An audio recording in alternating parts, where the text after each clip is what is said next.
सगळ्यांना आवडणारं फूल म्हणजे सोनचाफा किंवा सुवर्णचंपा. याचं एक जरी फूल उमललेलं असलं तरी सगळा परिसर सुगंधित होतो. खरं तर सोनचाफा जमिनीत लावला असेल तर तो खूप मोठा वृक्ष होतो. पण कुंडीतही सोनचाफा छान वाढतो.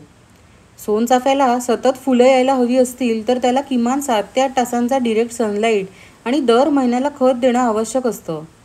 या झाडाला दर महिन्याला शेणखत लागतं. गुलाबाच्या झाडासारखं ही एक हेवी फीडर झाड आहे. सोनचाफ्याला पाणी धरून ठेवणारी जमीन अजिबात सहन होत नाही.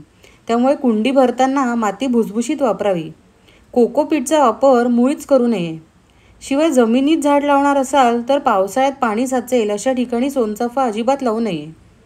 हे झाड बियांपासूनही लावता येतं, पण अशा पद्धतीने वाढवलेल्या झाडाला फुलं यायला 7 ते 8 वर्षांचा काळ लागू शकतो.